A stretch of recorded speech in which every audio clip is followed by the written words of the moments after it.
si Princess Castro at narito ang mga napapanahong balita. Sinampahan na ng kaso ng Department of Environment and Natural Resources o DENR ang Monterasas Project sa Cebu City bunsod sa malawakang tree cutting. Sa kamakailang inspeksyon ng DENR, kanilang natagpuan na 11 puno na lamang ang natira mula sa higit 700 punong nasa lugar. Ilan sa mga kasong isinampa bunsod ng nilabag ng nasabing proyekto ay ang Revised Forestry Code of the Philippines, Clean Water Act, Philippine Environmental Impact Statement System, gayon din ang hindi pag-comply sa 10 sa 33 kondisyon sa ilalim ng Environmental Compliance Certificate dito. Napag-alaman din na 17 sa detention ponds ng Monterasas ay sira o barado, na isa sa mga dahilan ng kamakailang matinding pagbaha sa Cebu matapos ang pananalasa ng Bagyong Tino.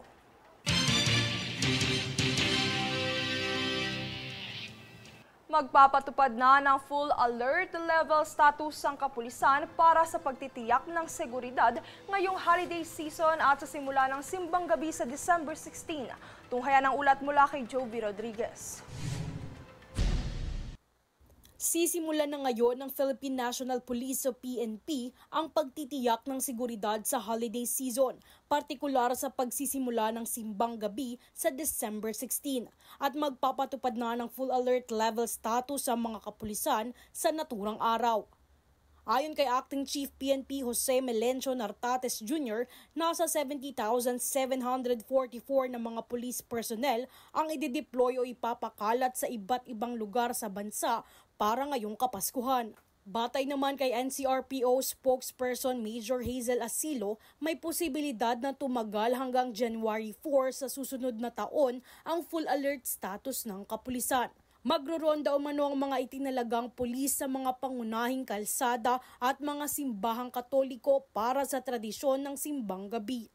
Kasabay nito, tututukan rin nila ang transport hubs kung saan dadagsa ang mga babiyahe pauwi ng probinsya at ganoon na rin sa mga shopping centers katulad ng Baclaran at Divisoria kung saan dadagsain naman ng maraming mamimili.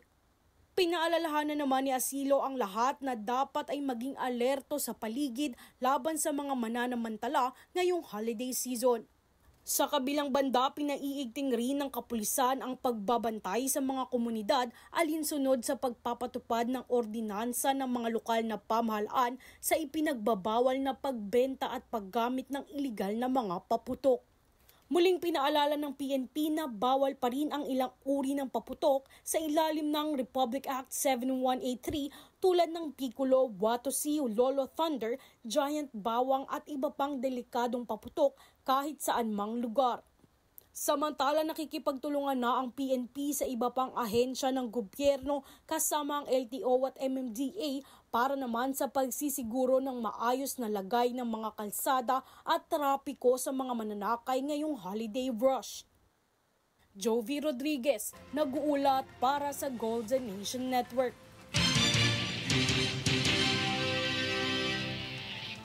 Sinimulan na ang pagtatayo ng kauna-unahang agricultural machinery sa bansa nitong Miyerkules sa Cabanatuan, Nueva Ecija.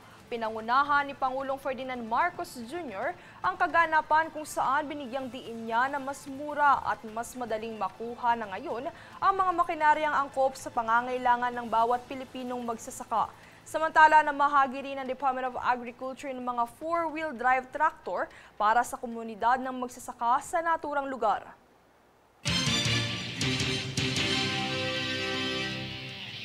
Kami ang boses ng pagbabago. Ako si Princess Castro at ito ang News Force.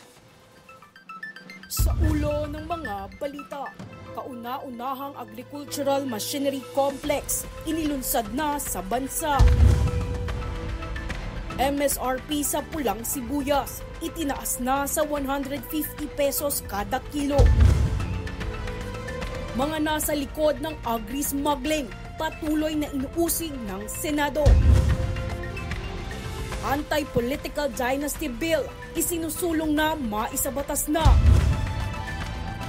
Monterasas project sa Cebu, opisyal nang sinampahan ng kaso ng DENR.